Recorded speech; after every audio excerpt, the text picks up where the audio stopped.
Walk-up song, Lil Wayne, um, some by Lil Wayne probably. What do you say your favorite snack too? In a hotel like 63. Honestly, yeah, I need it cold. Jackson, just more than ever today, right? With you, the athlete, with gambling, just a lot of fans view you guys as commodities. What can the media do to kind of help humanize you guys? That's a good question. Something I really haven't, thought about. Honestly, just right now in the position I am, just focusing on what I have to do. But I'll think about that maybe in the off season. Get back to you. Hey Jackson, real quick, Brandon here talking about faith in football. Can you talk to us about your faith in Christ, what it means to you, and how do you apply that in your life? Yes, I am a believer, believe in Christ. My walk in and my faith is big for me, and I give that credit to my parents and how they raised me and my family. And, I believe I'm here to serve others and to serve the Lord. So, that's my calling, and, it's beautiful, and I love to do it every single day. Jackson, who are your top three Ohio State receivers of all time? Chris Carter, Marvin Harrison Jr., David Boston. A quick question for you. As far as your breakout season this year, congratulations if you do wind up winning Offensive Player of the Year, maybe a Super Bowl with it. What has led to that season this year that's allowed you to become potentially the best receiver in football?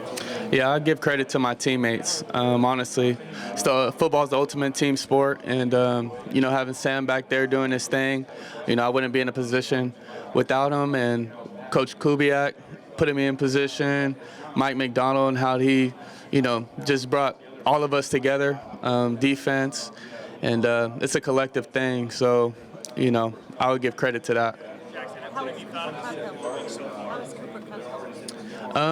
In many ways, he is a Hall of Famer in my eyes and a lot of people's eyes, future Hall of Famer, and just to see him every day and ask questions and for him to be available for me, it's been great, and I've learned numerous of things.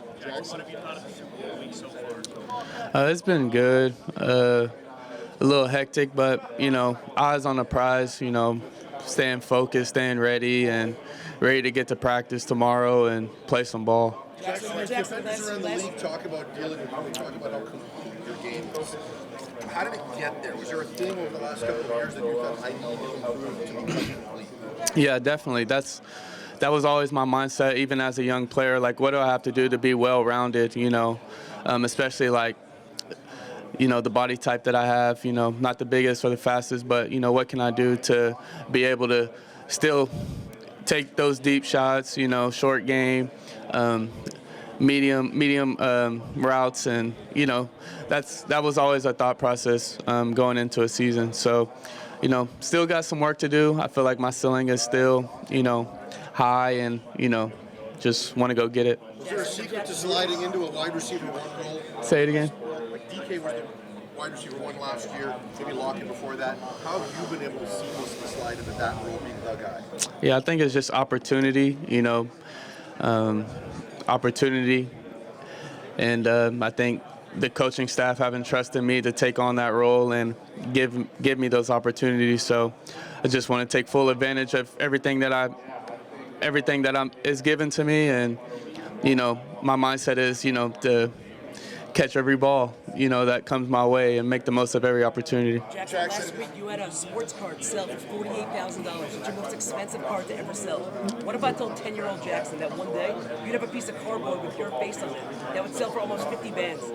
That's crazy. That's amazing. That 10-year-old kid would, probably run off and go play some ball, wouldn't even care. But now looking at it now, it is a pretty cool thing. So I'm the guy that bought that. So. Oh, nice to meet you.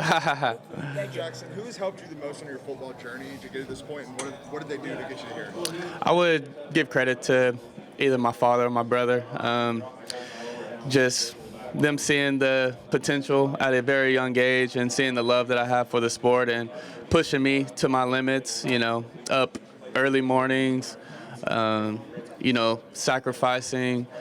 My dad's sacrificing time, at his job, so I'm able to, travel and play some ball and visit schools. So a lot of sacrifice, that my family has made, so I give credit to that. Jackson, what's your biggest financial flex? I did this last year. Chris Jones on the Chiefs says he's got the Tiffany Patek $1 million watch. Other guys a little more savvy, but if I asked you something creative, what's your biggest financial flex? It's a good question.